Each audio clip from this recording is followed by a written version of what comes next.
soldiers, sailors, and airmen of the Allied Expeditionary Force.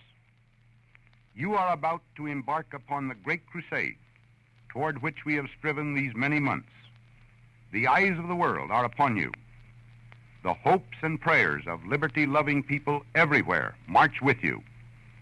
In company with our brave allies and brothers in arms on other fronts, you will bring about the destruction of the German war machine, the elimination of Nazi tyranny over the oppressed peoples of Europe, and security for ourselves in a free world. Your task will not be an easy one. Your enemy is well-trained, well-equipped, and battle-hardened. He will fight savagely. But this is the year 1944. Much has happened since the Nazi triumphs of 1940-41. The United Nations have inflicted upon the Germans great defeats in open battle, man to man.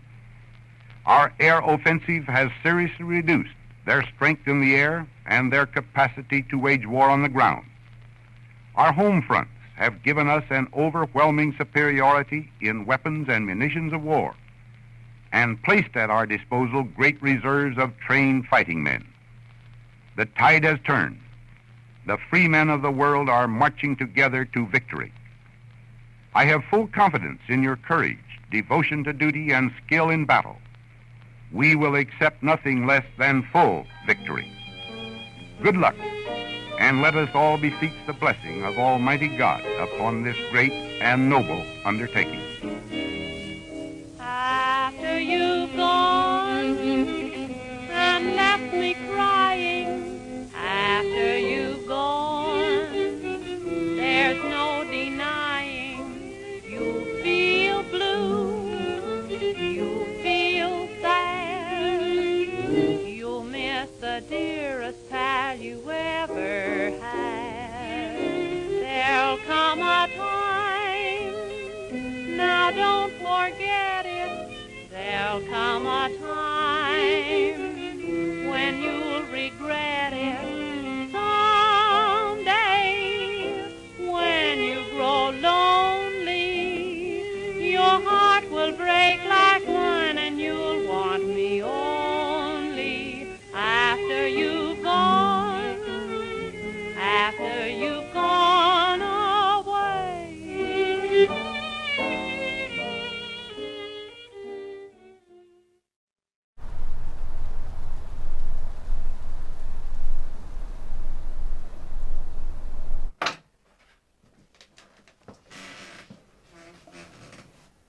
Chris?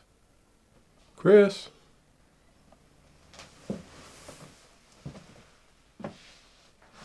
Chris?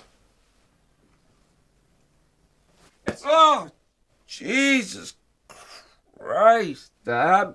What's wrong with you, man? It's afternoon. What are you doing? School's finished. So what? You just gonna lie in bed all day? Give me a break. Jesus Christ. Get up. Now! Oh, thanks. Real mature. Fucking asshole.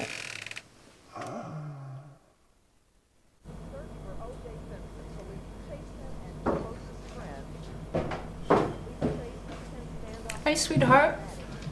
Do you want something to eat? I'm good, thanks. All right, what? It's almost 1 o'clock. You okay with him sleeping in so late? Richard, just don't start. Don't start. Mm-hmm. He's been out of school over a week now. All he does is hang around the house, play video games, and hang out with his friends. I thought you were going to go down to the recruitment office and enlist. Can I take some time to think about it first? What was there to think about? I thought you wanted to join the army. He's right, you know. Okay? There's no rush. You're taking his side now. Why do there have to be any sides? He's only just gotten out of school. Just let him have a break.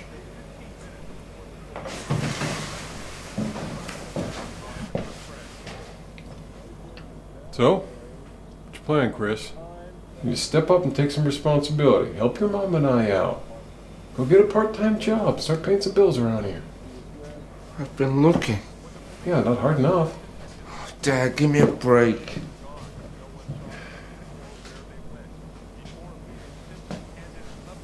You're too soft on him.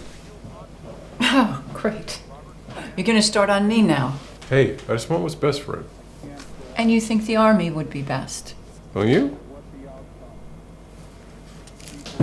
Sending our son off to risk his life? No. Can't say that's something that I want for him. He's always wanted to join the army. He's talked about it since he was a kid. Because you always talked about how you wanted to enlist. But you couldn't because of the injury.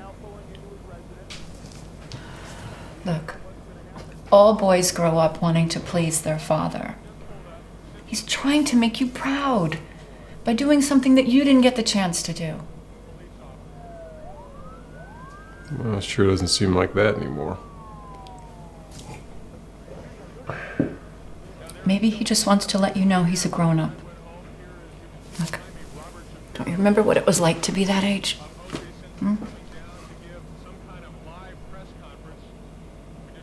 Yeah, I was dumb as a box of rocks. You were.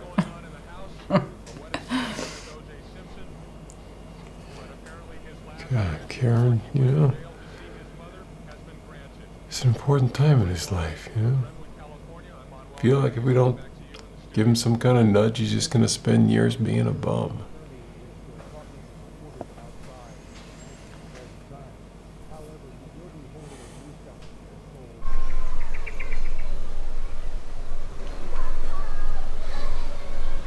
It's a weird time right now. I mean, the average person lives to what? 70 or 80 years old? Yet here we are, 18. How the hell can one false move at this age mean that the next 50 or 60 years are going to be a total bust?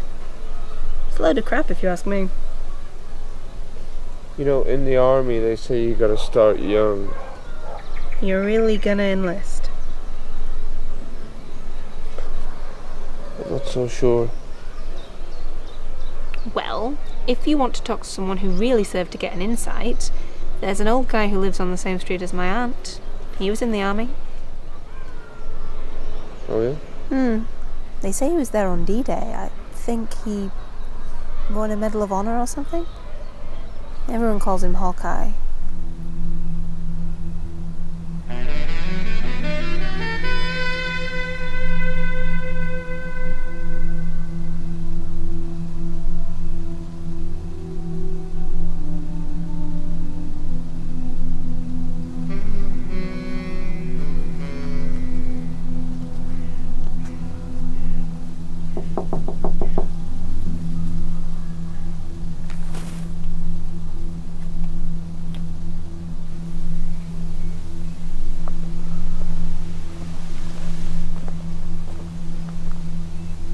Hey, old-timer. What's in the bag?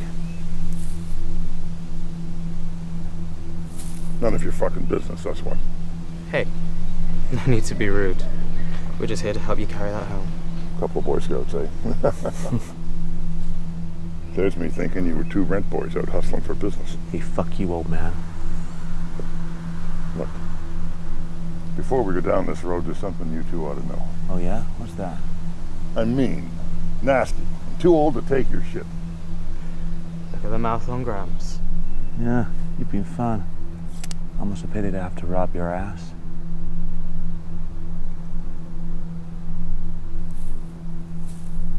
Give me your fucking wallet. Afraid not, son.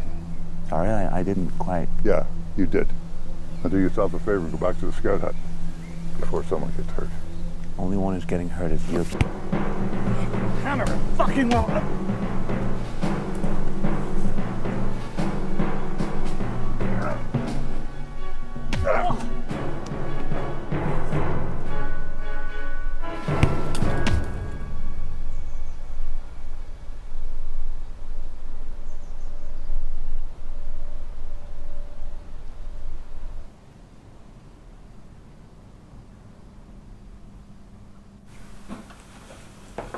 Thanks. Is that your wife? Sure is. Married almost 50 years. she pass away? Yes. Almost 2 years ago. Sorry to hear that. Thank you. Not your son? Yeah. He lives in Connecticut.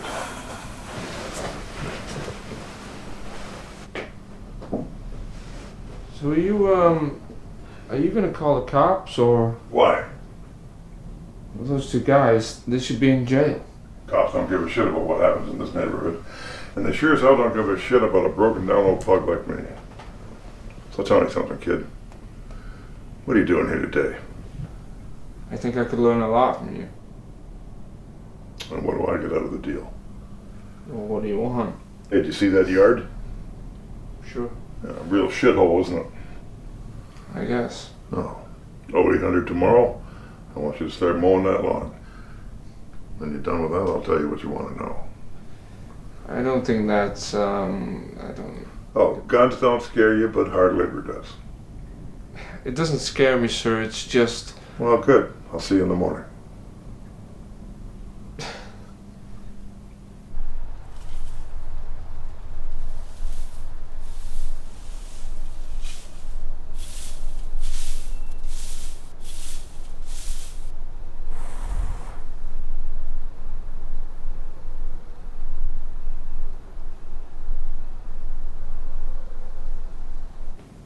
When did you first join the army? I was drafted April 25th, 1941. My first assignment was to the 175th Infantry Regiment, Company C of the 29th Infantry Division.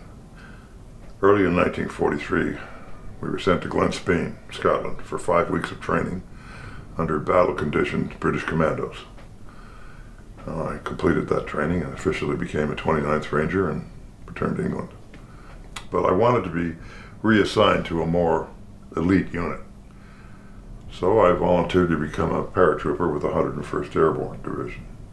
The buck sergeant of the 1st Demolition Section had heard that I'd trained as a commando and had been a member of the 29th Rangers, so he arranged to have me assigned to them. Together we became known as the Filthy 13. Our journey began when we were stationed at a training camp in Essex, England, in the weeks leading up to D-Day.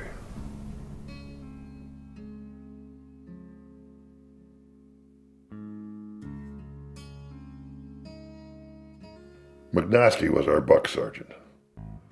He wasn't a big guy in stature, but he was one of the toughest men I've ever known. From day one, I knew I wanted to be like this guy. Nothing fazed him. Agnew was second in command. He was a real bull. He was the best qualified combat man I'd ever seen. He could fly a plane or run any kind of boat.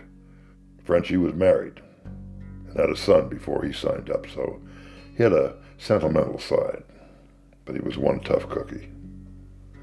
Chuck was a young kid, but he was very hot-tempered. He was sent to our unit because he was far too quick with his fists and no one else could handle him. Piccadilly Willie, he was a real ladies' man. At that time, Piccadilly Circus was a red light district in London, and he spent all his spare time cruising for whores. Ragsman got his nickname because he never took care of his clothes. I don't think he washed his fatigues even once while we were in England. Gugu was from Joliet, Illinois. We were going out through a pasture when Gugu tripped and fell into a fresh cow patty. After he got up, he led the rest of the column off at an angle. Later he said, "If you'd have found that Gugu like I did, ain't no telling which way you would have went." Dinty was a pretty quiet guy, but he surprised everyone when he took McNasty to task for throwing a towel of his in the stove. He never had much to say, but he earned the respect of the men after that. Lillip was a big man, about 6'1" and real intelligent. He was so flat-footed he walked like a duck. But boy, was he ahead of everybody else on all things physical. Peep Nuts had a voice that was a bit squeaky, just like a chicken. Peep, peep, peep. He was a little short, so the other units didn't want him, but he had brass balls. Joey was a guy of Polish descent. If you said you were going to charge into a building, he was right with you every step of the way. Max was as tough as a boot, and one of the best football players we had in the regiment. He would fight anything that showed up, but he was never the instigator. Then, of course, there was me. I was only 20, but once I got something in my sights, I never missed. They used to say I had the eyes of a hawk.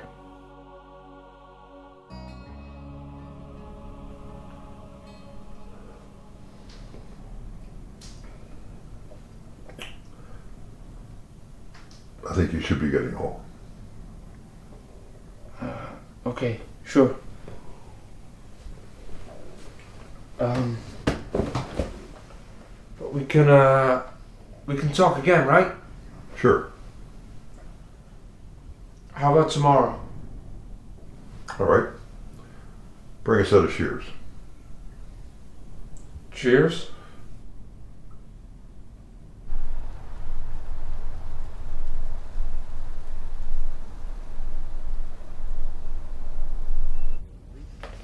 How you doing? Good, thanks. Thought you might like some cookies. Thank you. So, had you had any more thoughts about what you want to do now that school's over?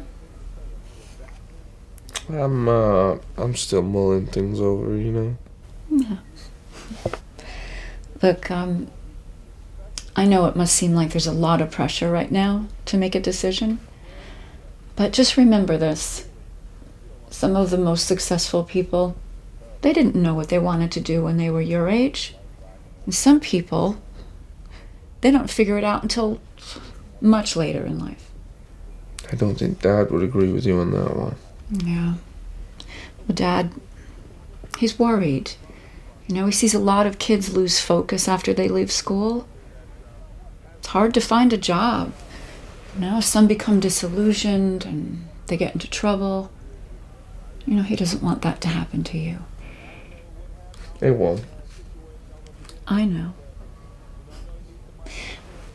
But you know, if you want to find out what the best path in life is, there's really only one thing you need to figure out. And what's that? It's that one thing you feel the most passionate about. You know? The one thing that just means the most to you. Because once you know that, you know, everything becomes clear. I'm sure I'll figure it out eventually. Yeah, you will. Don't worry. See you later. Thanks, Mom. Yep.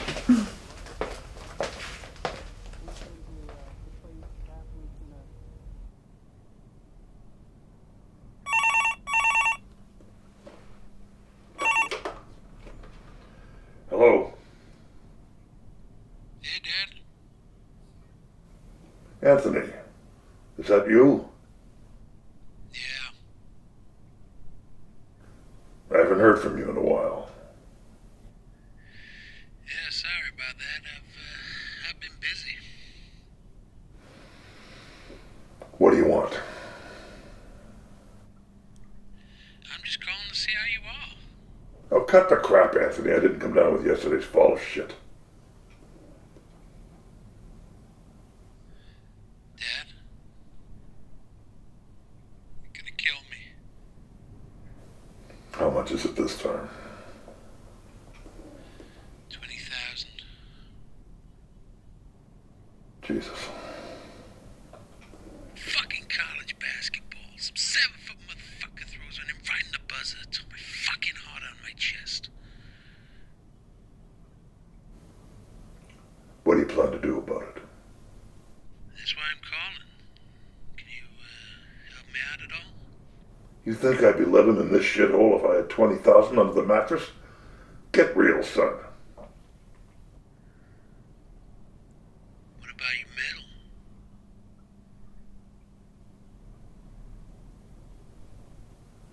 My medal? Bet we could get a lot of money for that. Dad? Hello?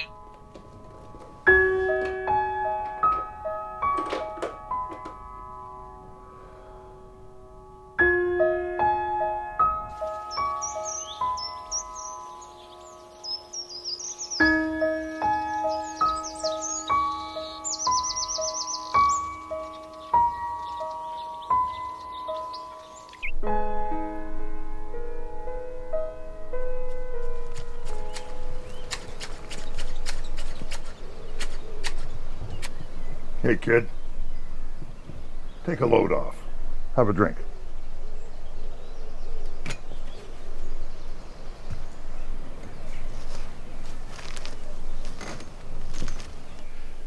So what do you remember about D-Day? The silences. Silences? Always in battle, there are moments of silence. Guns and bombs going off, the goddamn noise makes your goddamn ears bleed. But there are quiet moments between all that. Everything would suddenly fall silent. The chaos rages. You don't have time to think. You're running on adrenaline and survival instinct. But in those silent moments, all you can hear is your own heartbeat. Your own breath.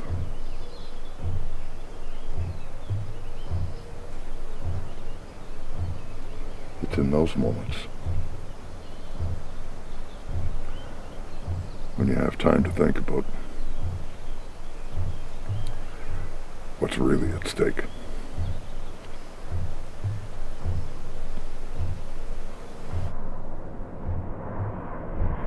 Before we parachuted into Normandy, we all painted our faces with war paint, like Native Americans. It was McNasty's idea. He had Native American blood running through his veins.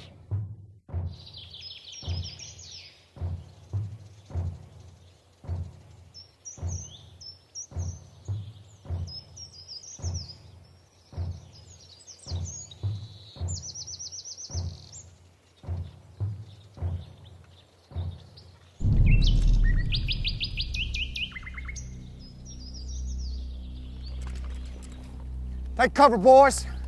Crowds are coming.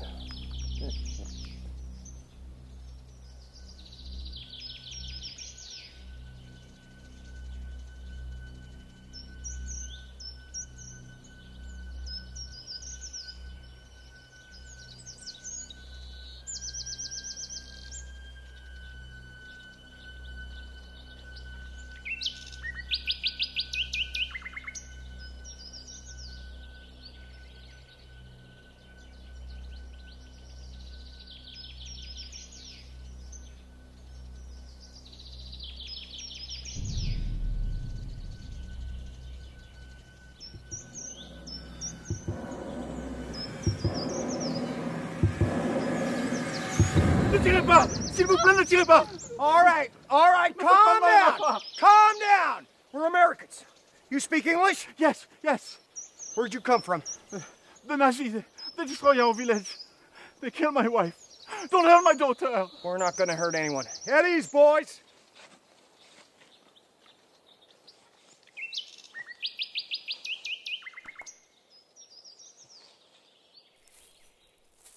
Aggie!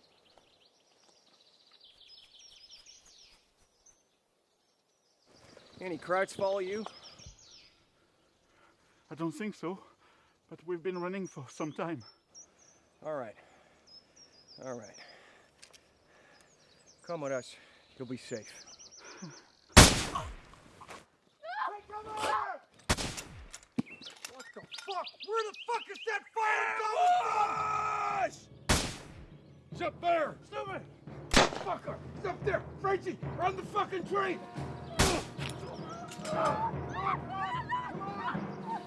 Taking fire! Motherfucker!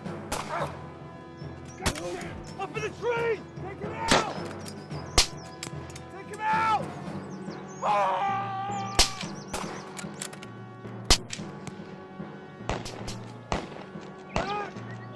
Fuck!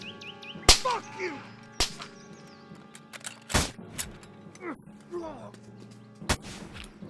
Mac, get up here! Mac, get up! Fuck you! Fucking! Ugh, fuck. You okay? Fine. Show him, Jim! Fuck you! Fuck you! I'm gonna kill you! No! Bum! God damn it, I'm trying to help you! Papa! Papa! Non! Papa, réveille-toi! Réveille-toi! Ne pars pas! Ouais. Et je remonte, ok. Papa, réveille-toi, réveille-toi. Ne pars pas, me laisse pas, papa.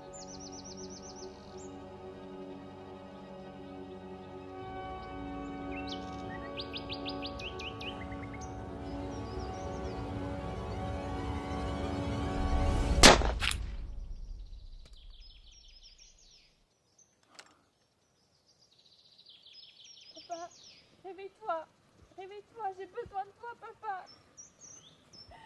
Oh. Can anybody help, please? He's gone, honey. He's gone. Can anybody help, please?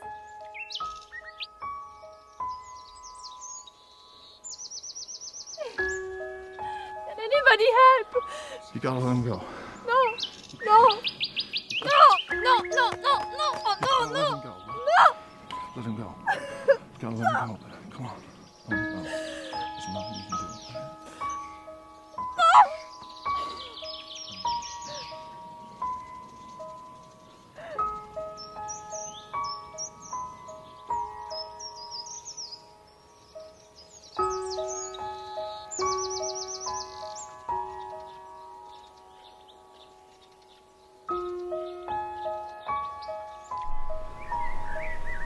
That's what it's like on the battlefield. Everything can change in a moment. On the one hand, you're relieved to have survived. Sometimes,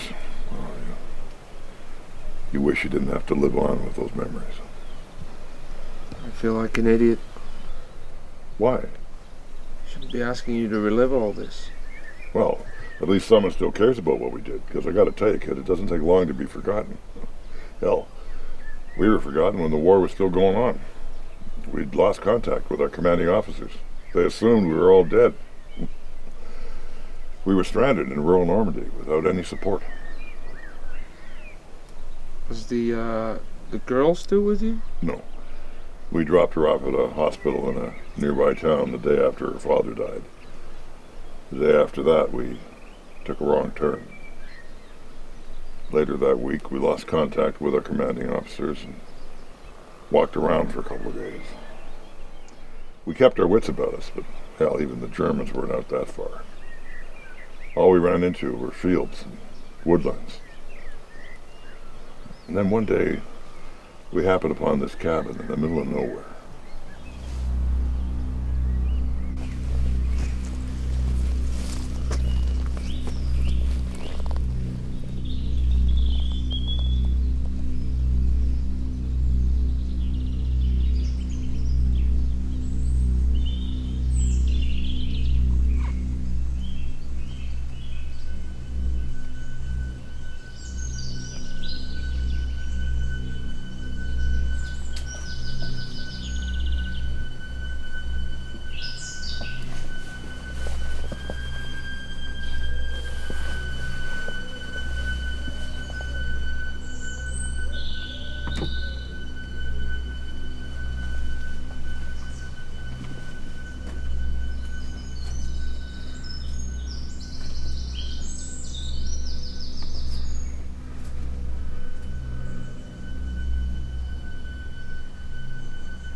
Don't move!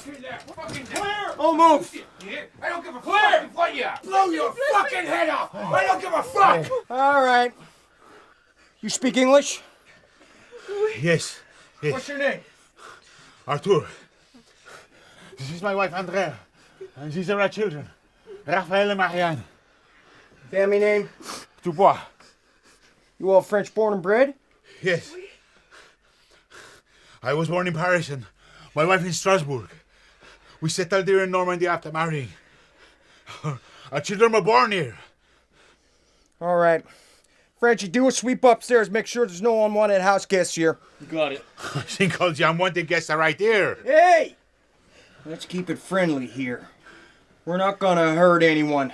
We're Americans, here to fight the Nazi bastards occupying your country. We're on the same side.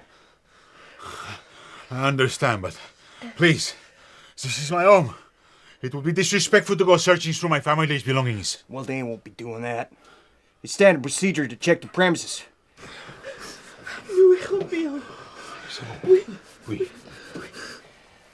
Aggie, Hawkeye, do another sweep around here. Sir.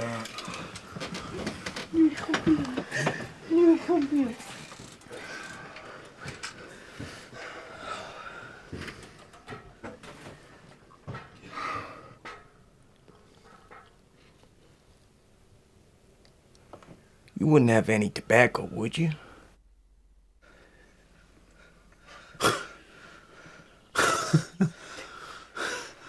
No. I do not smoke, no.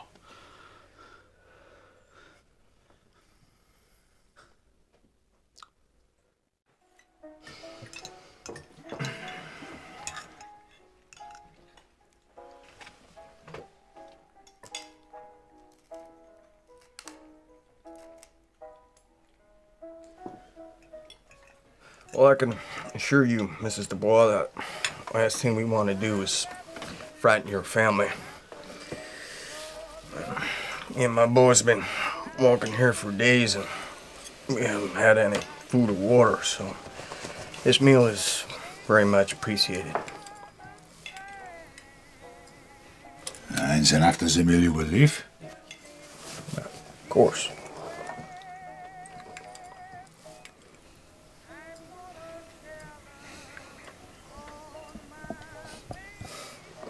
I was checking that time, Hawkeye, huh? Well, this is the best damn food I ever tasted. You fucking moron. You know, apart from some gone off half of a can of cheese, this is the only fucking food that we've had in a week. Of course it's the best fucking thing you've ever eaten. Fuck you, Willie. No, fuck you, you fuck.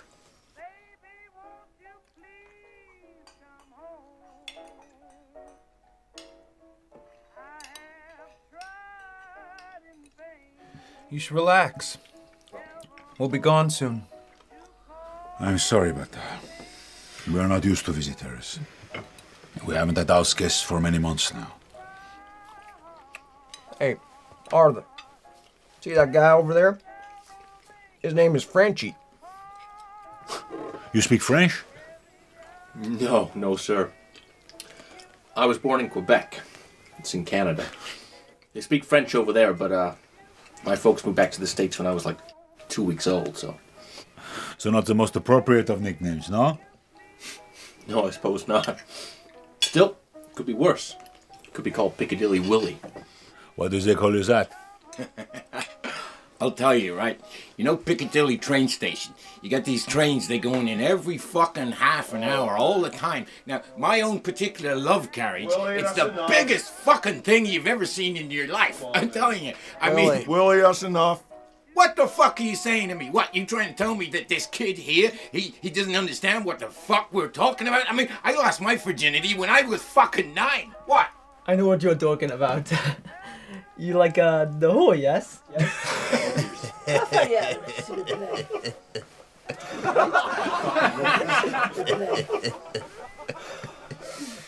Smart kid you got there, Arthur. You should mind his manners. Give him a break. He's just a kid.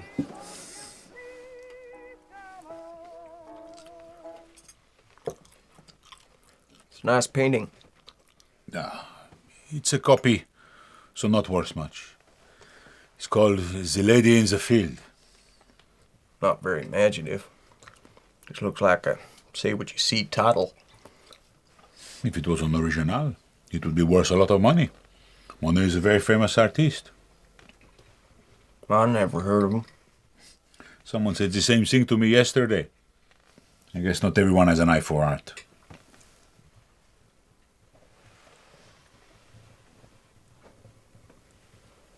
You had a visitor yesterday? What? You said you had a visitor yesterday. Yes, a friend of mine visited. Well, that's odd. What? Well, you said you hadn't had visitors for months. So what of it? That's no big thing. Just seems strange to say you didn't have house guests for months and then say someone visited your house yesterday. I am just nervous, okay? It's not every day you have armed men burst into your home. Why are you getting so worked up, Art? What's the problem? Is there a problem? I don't understand what the relevance of this is. Well, in our line of work, someone lies about a little thing, you begin to wonder, can they lie about a bigger thing too? What do you mean? Well, I'm beginning to wonder all this fear and nervousness your family are showing is it only about us? What, do you think a bunch of Americans with guns isn't scary enough? Well, some people think being a soldier is all about force and endurance. It ain't. It's about having the instinct to know when something ain't right. That way you can spot an ambush. We're just a normal family here. We don't support the Germans. I'm not saying you do. But do I know all there is to know here, Arthur?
Shot.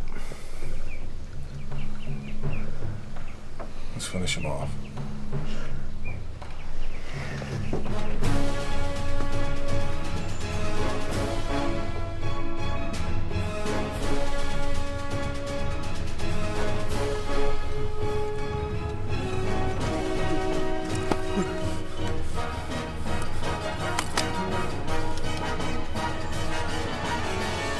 Fick dich, Amerikaner. What'd he say? Something about Dick. Yeah. I think he wants to play with our dicks if we let him go. Fucking American poets. So you speaking English, huh? You wouldn't have to have any tobacco by any chance. 50. Nah, didn't think you'd understand that. Let's see if you understand this. You know, I don't think that got the point across. Let's try this.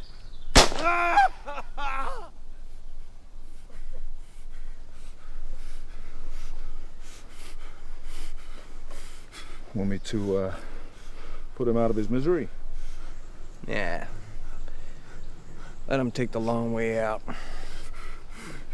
Fucking bastards! Kill me! Kill me now! When you get to hell, tell him the filthy 13 sent you.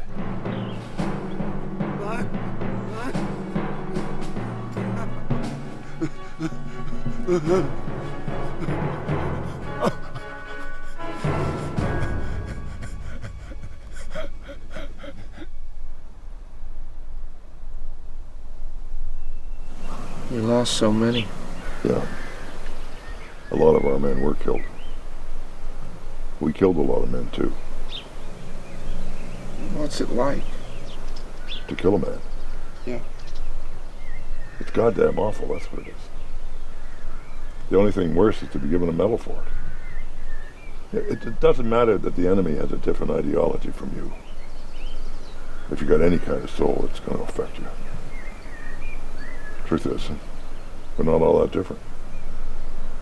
Doesn't matter what country you're fighting for. We're all just following orders, trying to put food on the table for our families back home. Yeah. This is the first time I've talked about this in quite a while. But there isn't a day goes by I don't think about it. Sometimes at night, I'll close my eyes. I relive those moments on the battlefield.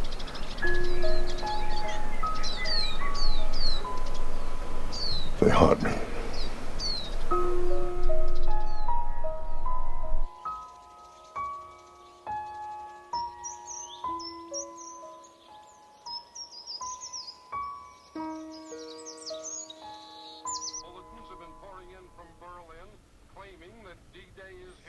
It's an outrage there's no support for these guys after the war.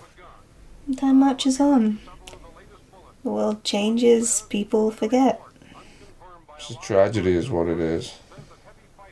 You know, someone should write a book about what those guys did. Why don't you? English lit was never my speciality. Don't put yourself down. I read some of those stories you wrote when you were a kid. They were really descriptive. That was years ago. How did you read those? Your mother showed me.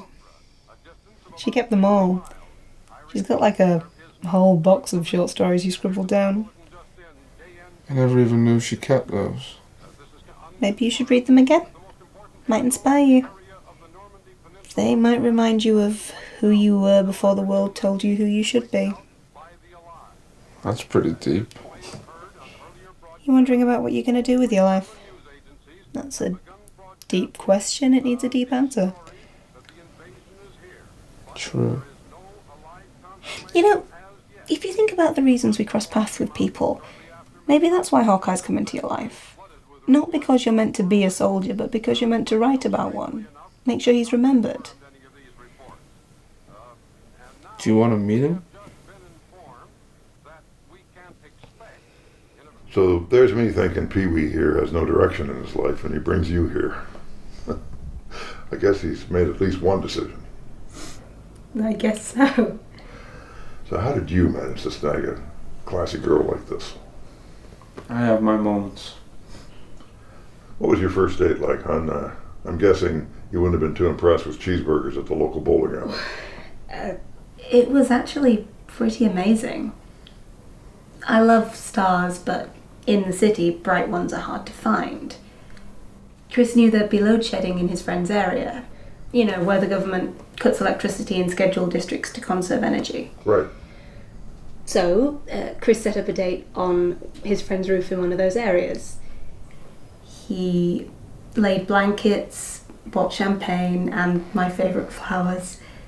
After about 10 minutes, the power was cut and the sky lit up. And we spent the whole night drinking champagne and stargazing. He knew my brother, Alan, had died the year before. And I also told him I believe people become stars when they die. And at the end of the date, Chris pointed out a star and told me he'd registered it online as Alan, named after my brother. He gave me a certificate and everything, it was all official. Pretty thoughtful of you there, kid. I'll give you that. I'm sorry to hear about your brother. Thank you. I lost my wife Teresa a couple of years back. Our first date was not as spectacular as that. I just took her to a dance. That's how people courted each other back in '41. Now the setting wasn't spectacular, but boy, was she a spectacular woman. All Teresa had to do was smile at me. Everything in life made sense. She wrote to me every day while I was away. Throughout the training, throughout the war. I didn't get all the letters, of course, but still, she wrote. Did you marry before the war or after? After, 49. Best decision I ever made. I bet she didn't want you to fight, did she? No, she didn't. But she knew it was something I had to do. It's the way I was made. So she accepted it. Chris said you received a medal for what you did during war. Medal of Honor. It's the highest award the United States can give its military personnel. Would you like to see it? Of course.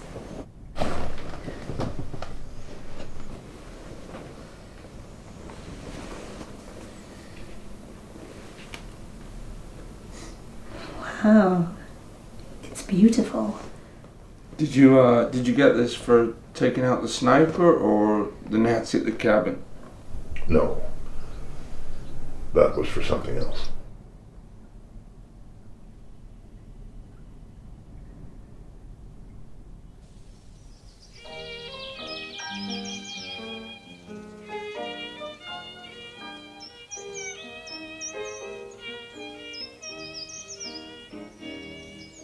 After you've gone and left me crying, after you've gone, there's no denying you feel blue, you feel sad, you'll miss the dearest child you ever had.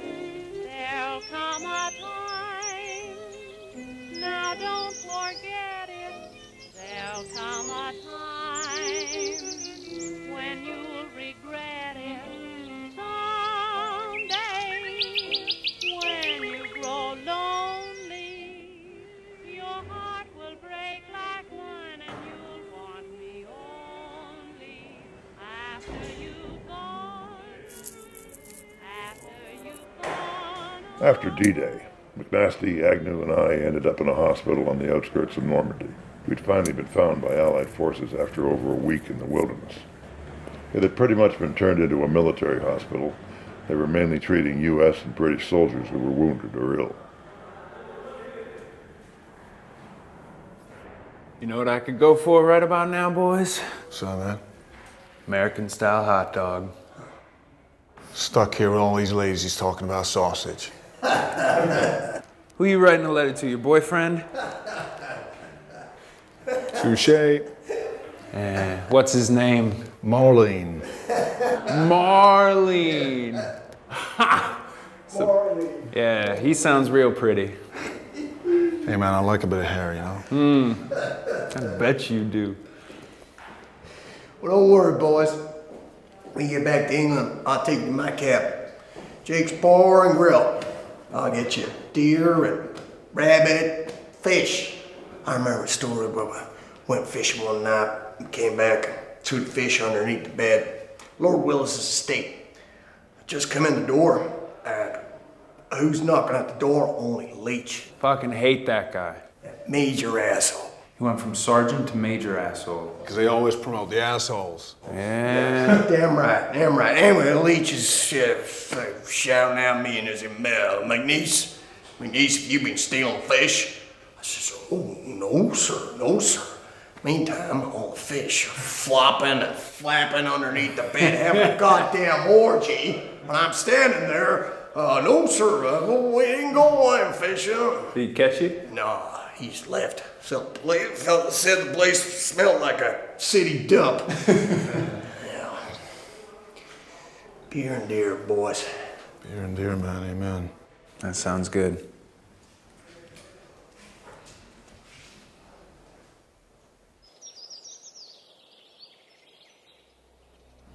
One American soldier positioned at the entrance, armed. That must mean there are other American soldiers recovering inside. Possibly British and other Allied forces too. Should we call in an airstrike? There's been no radio response. We will have to take some ourselves. How do you propose we proceed? With stealth. Our first target will be the soldier positioned at the entrance. But we need to ensure we don't alert those inside to our presence. Guns are out of the question at this stage. We need to employ other means. Understood.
Excuse me, Doctor, I'm really sorry to disturb you, but I need to move the beds from Ward 2 to Ward 4, and I also need to administer the penicillin. So I'd really Nobody like... needs to move anywhere. There's a complete backlog of prescriptions here. I understand what you're saying, but I could Not really... at the moment, nurse.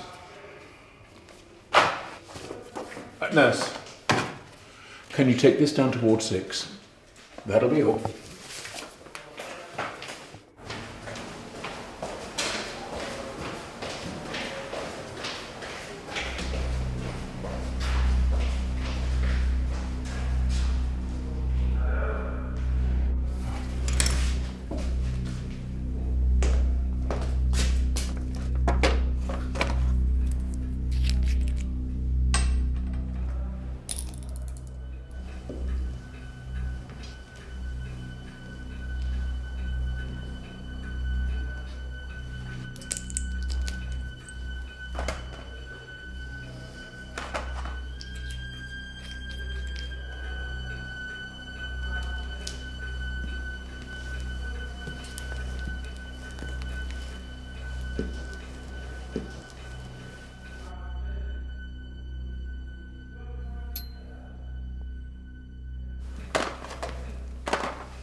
Say goodnight, you son of a bitch.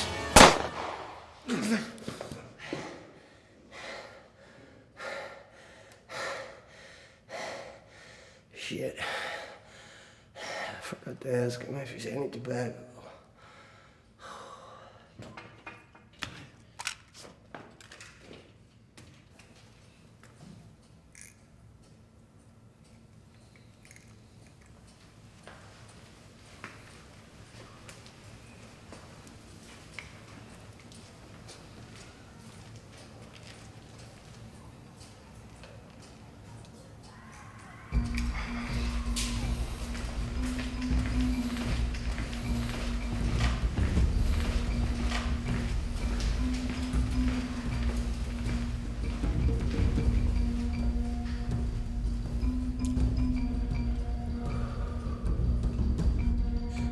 Put the gun down.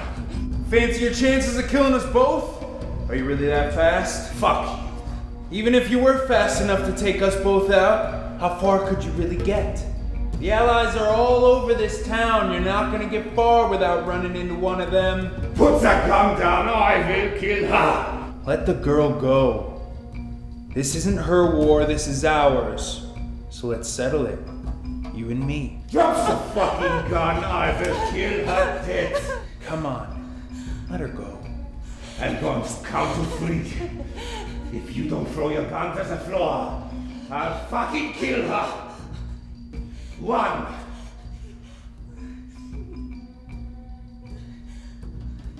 2. 3.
Beer and deer, boys? Beer and deer. Yeah. Beer and deer.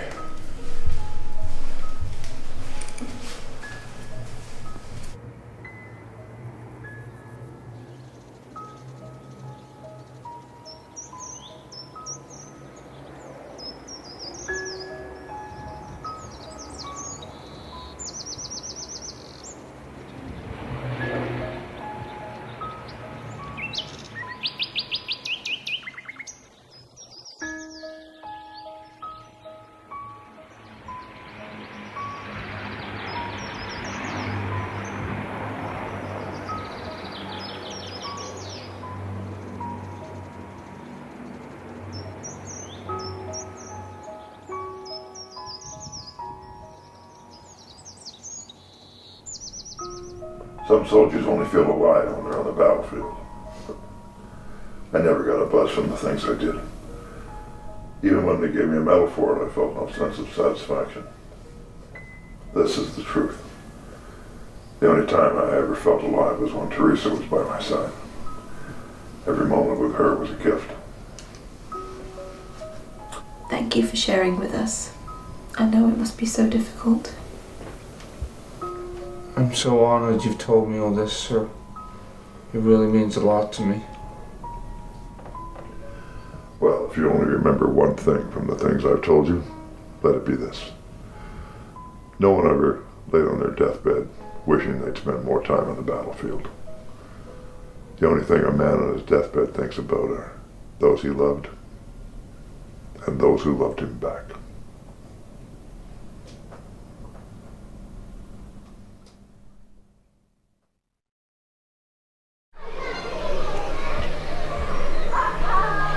Hey. Hey. Heard you went down to the recruitment office. Yeah. How'd it go? Not so good, actually. Yeah, that's kind of what I figured. Listen, Dad. I'm sorry, okay, but I don't want to go in the army. It's okay to be scared.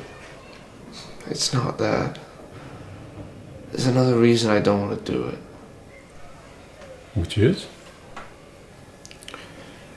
It's Jessica, Dad. I love her. Every moment we have together is like a gift, you know?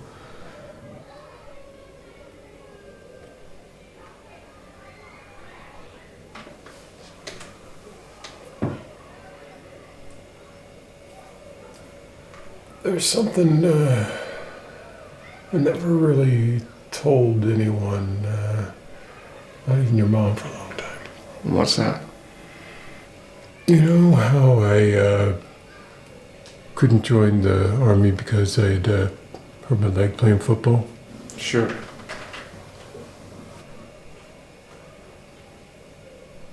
Well, I kind of faked it. You faked it? I mean, kind of, not really. It just, I mean, it's complicated, but I really did want to join the army.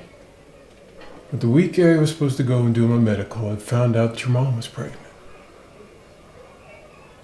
So, you know, I had a choice.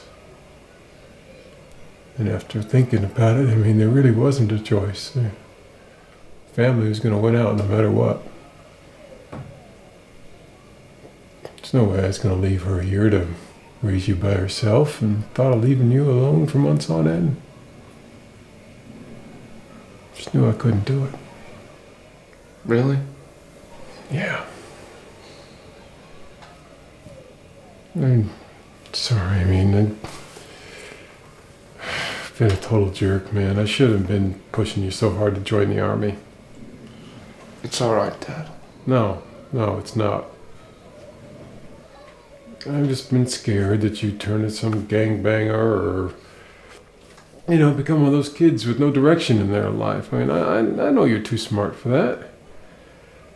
But still, you know, your mom, she helped me see that I was just really projecting my own fears onto you. And so, you know, I'm sorry for that. You never have to apologize for caring.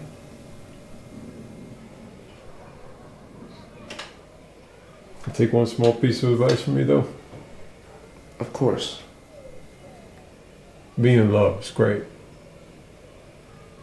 And you and Jessica, you really meant to be together. Whatever hopes and dreams you have should really fit into your lives as a couple, you know? You know, I didn't really know what I wanted to do. But this past few weeks, it's become clear to me what I have to do.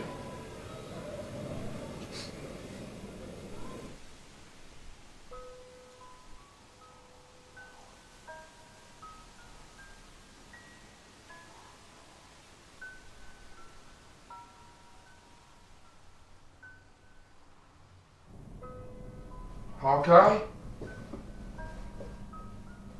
Hawkeye?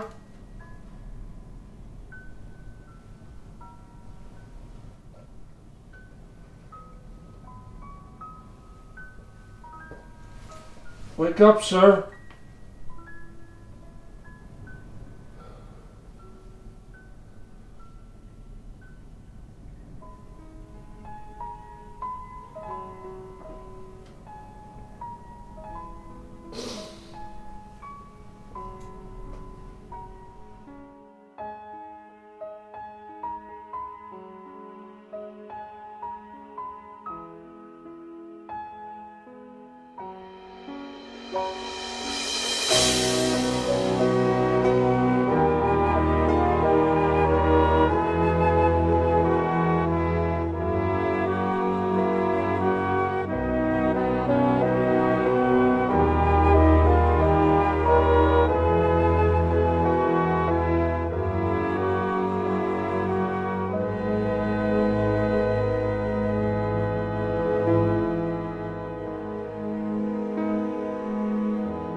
Death.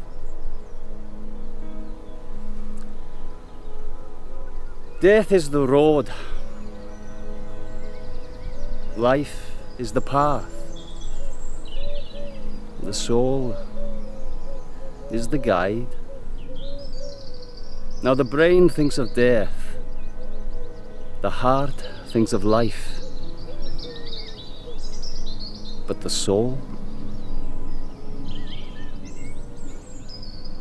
The soul thinks of eternity.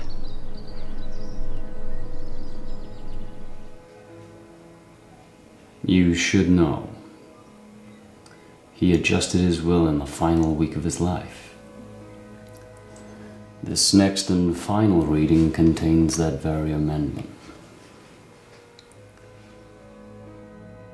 I leave my Medal of Honor to my friend, Christopher Summerby. I leave this medal to him because he knows the true meaning of bravery.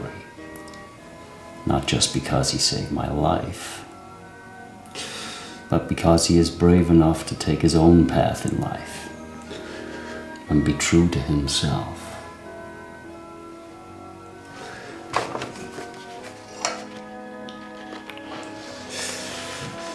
I'll give you a moment, Mr. Summerby. Thank you.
I wish that Franklin D. Roosevelt had lived to see this day. General Eisenhower informs me that the forces of Germany have surrendered to the United Nations. The flags of freedom fly all over Europe. For this victory, we join in offering our thanks to the Providence which has guided and sustained us through the dark days of adversity and into light.